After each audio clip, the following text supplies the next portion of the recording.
يا مساء الفل، عاملين ايه؟ هنحضر النهاردة الحجازية. زي ما انتوا شايفين حاجة كده جميلة وطالعة مرملة وطعمها تحفة. شايفين الجمال؟ لعشاق القرفة بقى، لو بتحبي القرفة اعملي بقى الوصفة دي، جميلة جدا بقى. طبعا احنا داخلين على فصل الشتاء، الحلويات الشرقية بتاعتنا الجميلة.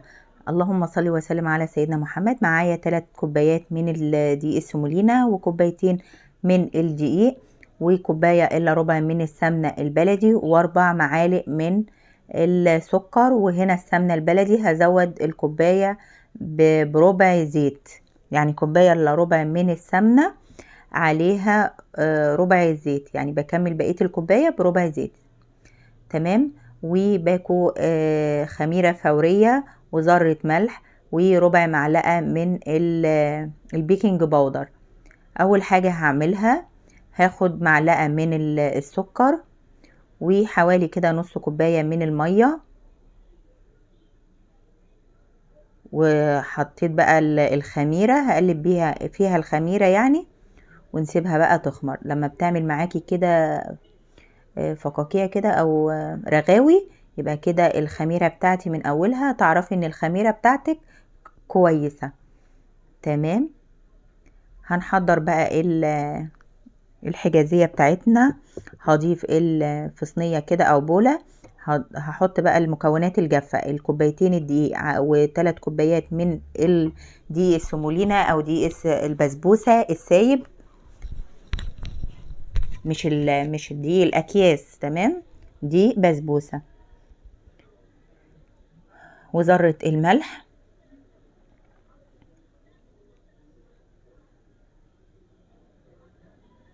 وباكو البيكنج باودر، مش باكو، ربع معلقة صغيرة بيكنج باودر، و3 معالق بقى سكر، وهم 4 معالق احنا حطينا هنا على الدقيق 3 معالق، والمعلقة الرابعة اللي احنا قلبنا فيها بالخميرة.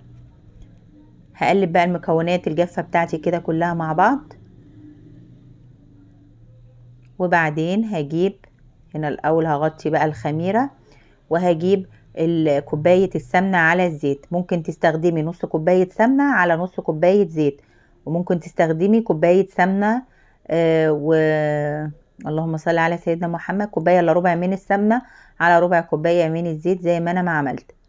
تمام. هنبس بقى الدقيق بتاعنا كده بالشكل ده، تبسيه بقى كويس بالسمنة كده لحد ما الدقيق يختفي تماما.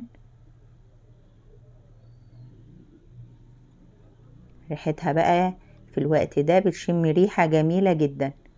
اي نوع سمنة بقى عندك، بس طبعا الحلويات الشرقية يعني الافضل يكون سمنة بلدي. مش متاحة تعملي باي نوع سمنة عندك، اي نوع سمنة بتفضليها.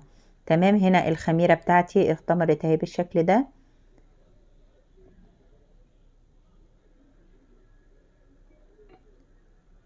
هنستخدم قد ايه مية؟ المية على حسب برضو العجينة ما تقبل معاكي، بس هنا انا هستخدم كوباية من المية. هسيب لكم المقادير في صندوق الوصف، سهم اسفل الفيديو بتضغطي عليه، او بتضغطي على العنوان، تضغطي على العنوان، عنوان الفيديو مرتين بيظهر لك المقادير.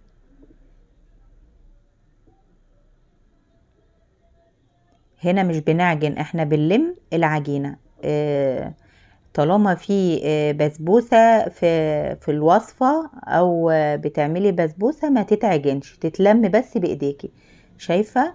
انا عايزاها بقى كده تكون عجينة سهلة ان انتي تفرديها، مش زي البسبوسة. يعني البسبوسة بتبقى سايبة شوية عن كده، لكن هنا العجينة انا عايزاها عجينة نعرف نشكلها، يعني نفردها ونشكلها. طبعا ما بتعجنهاش، انتي بتلميها بس بكوباية المية، وعلى حسب ما تقبل معاكي. هسيبها بقى تخمر. بتخمر قد ايه؟ ساعة، ساعتين، الافضل من ساعة لساعتين. هنحضر بقى الحشوة على ما العجينة بتاعتنا تخمر. معايا هنا كوباية دقيق سمولينا، كوباية سكر، ربع كوباية من المية، معلقة من الكاكاو، ومعلقة او معلقتين من القرفة. لو ما بتحبيش القرفة، علشان في ناس كتيرة مش بتقبلها، يعني ممكن تستخدمي يعني نص معلقة من القرفة، وزودي بقى ايه معلقة ونص من الكاكاو.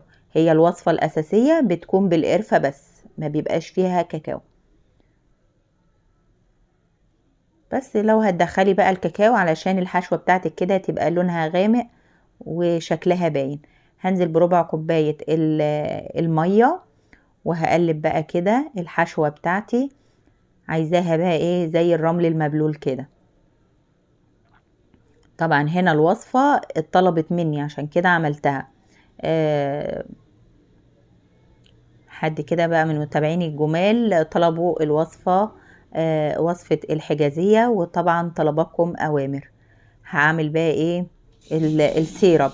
الحجازية الاسكندراني ما اللهم صل على سيدنا محمد، ما بتتسقيش شربات، بس في بيسقيها سيرب، والافضل ان انت تسقيها سيرب يعني علشان يبقى طعمها حلو دايب كده. حطيت كوباية مية على كوباية سكر، وهرفعهم على النار لحد الغليان. بعد الغليان هنزل بنص ليمونة، نص عصرة ليمونة. تمام. السيرب بيكون خفيف مش تقيل. وبعد كده هحط ظرف فانيليا او ربع معلقة صغيرة من الفانيليا بعد ما اطفي على السيرب. تعالوا بقى هنشكل العجينة. العجينة هنا اختمرت. هدهن الصينية بتاعتي.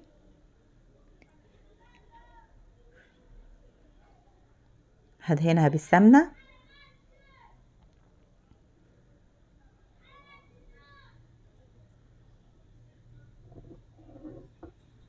تمام. وهنا العجينة كانت اختمرت، انا سبتها ساعة.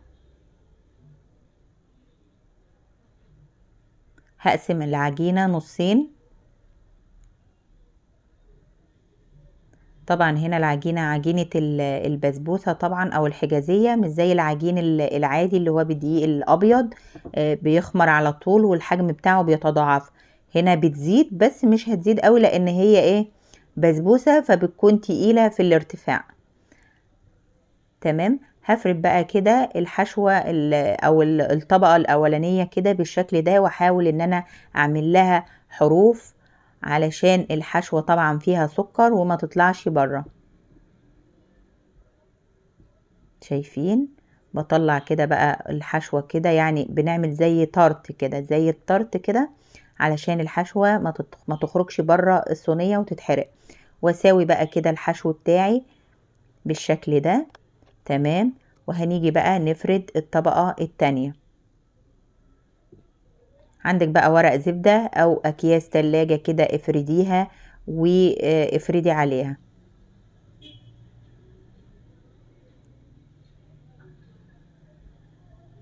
هفرد كده. شايفين العجينة ما شاء الله بتتفرد معايا اصلا من غير مردانة ولا اي حاجة.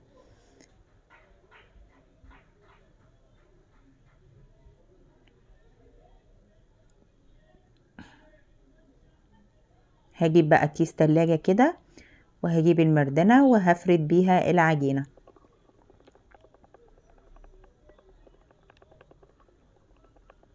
تمام. بنفردها على قد مقاس الصينية. شايفين؟ بالشكل ده.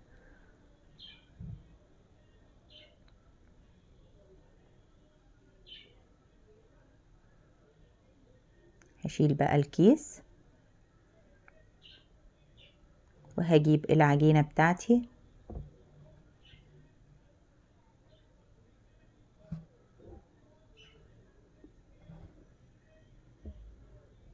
طبعا بقى في الوقت ده وانا بفردها بكون مشغلة الفرن، يعني واحنا بنشتغل فيها وبنشكل فيها بنشغل الفرن علشان يسخن على درجة حرارة عالية، اعلى حاجة عندك.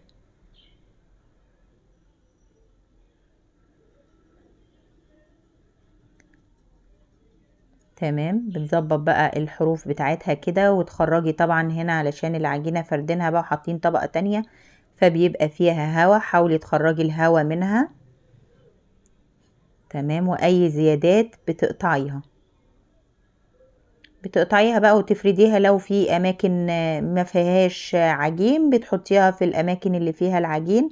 هنا يعني ما شاء الله الصينيه مظبوطه، بس كنت هرميها وخلاص ورجعت قلت لا ايه حرام. فردتها بقى كده بالشكل ده. هجيب بقى سكينه واقسم بقى العجين الصينيه بتاعتي. الخرط بقى بتاعتي كده قسميها مربعات، تقسميها سمبوكسات زي ما تحبي. وممكن بقى كمان تشكليها بشوكة كده، بظهر الشوكة كده، وتعملي فيها اشكال بالطول وبالعرض زي ما بتجيبيها جاهزة او زي ما بتتباع جاهزة في المحلات. طبعا الحجازية اصلها اسكندراني. دخلتها الفرن على الشبكة، خدت نص ساعة. تمام. ما ولعتش الشواية، هي استوت من تحت ومن فوق وخدت اللون الجميل ده. على ما خرجت رحت جايبة بقى السيرب كان دافي مش سخن، مش زي البسبوسة. هنا في الوقت ده بقى كانت الكهرباء قطعت، فرحت بقى طبعا مصورة وكملت بقية الفيديو وسقيت الشربات وسبتها هدت كده بالشكل ده زي ما انتم شايفين. حاجة كده اللهم بارك. ان شاء الله هتعجبك. لو بتحبي القرفة اعملي الوصفة، ما بتحبيش القرفة يبقى ما تعمليهاش، عشان مش اي حد بيقبل القرفة ممكن يدوقها او يحبها. تمام. شايفين شكلها ما شاء الله. هنا بقى على ما تخرج تاني بتعيدي على التقطيعة بتاعة الحجازية علشان ما تفرولش معاكي. عايزة اقولك بقى كمان لما بتقعد بقى لتاني يوم بيبقى طعمها جميل وطلع دايبة وجميلة، والسيرب بتاعها خفيف. هي المفروض يعني الحجازية الاسكندراني ما بتتسقيش شربات. تمام. بس اسقيها كوباية الشربات دي، يعني احنا عاملين كوباية على كوباية مية، كوباية سكر على كوباية مية. كان طعمها جميل ومعقول والسكر معقول. لو مش عايزة تسقي سيرب يبقى هتزودي السكر في الحشوة. تمام. شايفين بقى ما شاء الله اللهم بارك. شايفين شكلها طالعة مرملة وجميلة. ان شاء الله تجربوها وتعجبكم وربنا يحسن ما بين ايديكم. شايفين الجمال. حاجة كده جميلة وبتدوب بقى. طبعا هي زي حكاية القرص كده المخبوزات. مع كوباية بقى شاي تفطري بيها، كوباية حليب، كوباية شاي بلبن. ان شاء الله تجربوا الوصفة وتعجبكم. ما تنسوش اللايك والشير والمتابعة. السلام عليكم ورحمة الله.